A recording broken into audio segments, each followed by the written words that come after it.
Cotton यज्ञ। राजा जनक ने विश्वामित्र की ओर कदम बढ़ाया, पुण्य बढ़ता चला गया राजा जनक का। यज्ञों का पुण्य जब बढ़ता है तो बेटी को अच्छा ही पति प्राप्त होता है। राजा जनक ने विश्वामित्र जी के चरणों की ओर अपनी इच्छा जताई, हे गुरुदेव, मैंने इसीलिए आपको बुलाया है, आप इस विपत्ति में मेरा साथ दीजिए, मुझे अज्ञानता से बाहर लाइए, मैं क्या करूं, मेरी पुत्री अच्छे वर को वर्ण करे, इसके लिए मैंने स्वयंवर किया पर ये मेरे लिए उल्टा पड़ गया, अब आप ही मार्ग बताइए। इसीलिए मैं आप सबसे अनुरोध करता हूं, चाहे जितने ब्योड़े शराबी बारात में आवे पर एकाद हमारे जैसो साधु भी होनो चाहिए। महाराज, अनुभवी लोगों की आवश्यकता पड़ती है शादी में।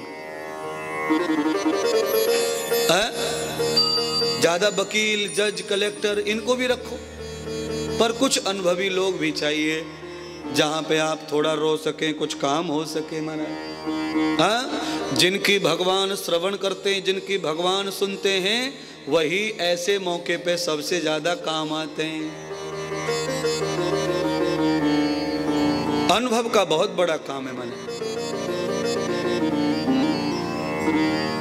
एक गांव में एक लड़के की शादी हुई, सगाई हुई, सगाई हो गई, लड़की वाले गांव चले गए, सगाई करके शादी फिक्स हो गई। बारात को जाने में 15 दिन बाकी, तभी लड़की वालों ने चिट्ठी लिखी लड़के वालों को, सुनिए हमने सगाई तो कर दी है पर हमारी एक शर्त है। क्या शर्त है? कि हमारे गांव में तुम्हारे दूल्हा के साथ में कोई भी आदमी बूढ़ा नहीं आएगा, सब जवान जवान आएंगे। लड़के वालों ने कहा भाई ये तो बात तय नहीं हुई थी, ये तो अचानक कहां से ले आए नया फार्मूला,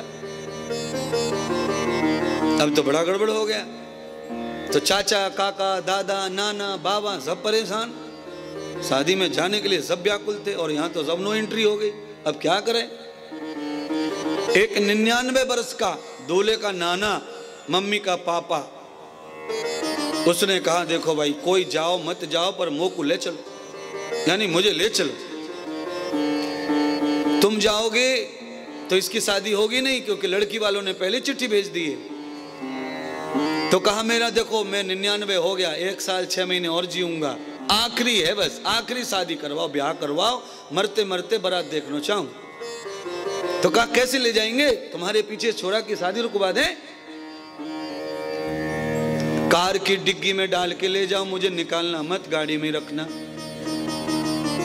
लोगों ने कहा ये ठीक है, कार की डिग्गी में पड़ा रहेगा, इसका मनोरथ भी पूरा हो जाएगा, मरने वाले की इच्छा पूरी करनी चाहिए, तो कर दो, ले गए भैया।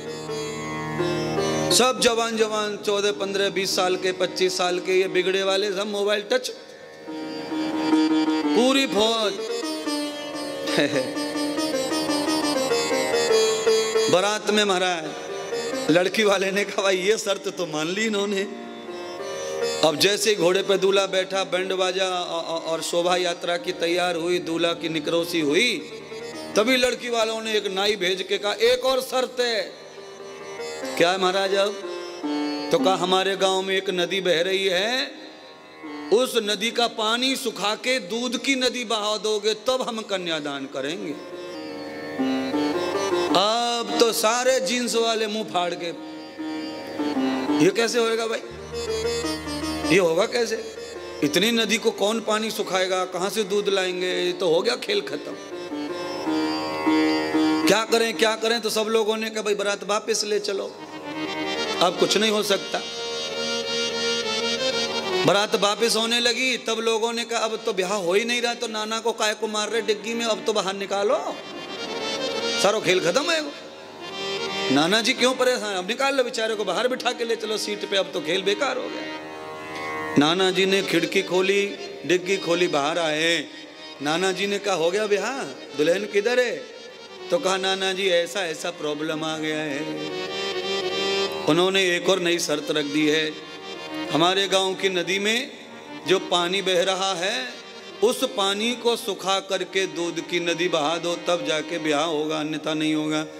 नाना जी ने कहा रे मूर्खो, इतनी सी बात के लिए बिना बहू के लौटेंगे अपन?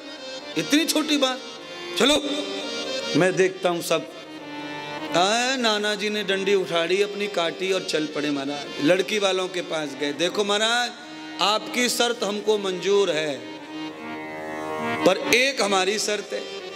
लड़की वालों ने कहा अब कौन सी मुसीबत आएगी क्या मालूम।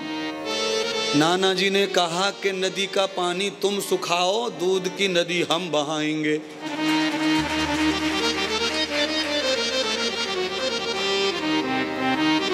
अब लड़की वालों ने कहा महाराज ये अब हमसे नहीं है, तो एकदम धुआंधार ब्याह हुआ, सारे काम हुए। कुल मिलाकर यह है कि ज्ञान पढ़ा लिखा किताबों का कभी कभी काम आता है, पर जीवन का अनुभव हर समय काम आता है। जीवन से जो सीखा वो शास्त्र है, किताबों से जो सीखा वो एक किसी व्यक्ति की बुद्धि का ज्ञान है। एक व्यक्ति नहीं एक किताब लिखी है, पर व्यवहार अनुभव तो पूरे ब्रह्मांड का पल पल का जीवन में संजोया जाता है महाराज। इसीलिए एक साधु अगर साथ है, कोई ज्ञानी, कोई बुजुर्ग, अनुभवी कोई साथ रहता है, तो सब जगह पर हमारे काम आता है। बिगड़े हुए काम हमारे बन जाते हैं। कैसे? सतगुरु की कृपा से, महात्मा जी से, गुरुदेव से।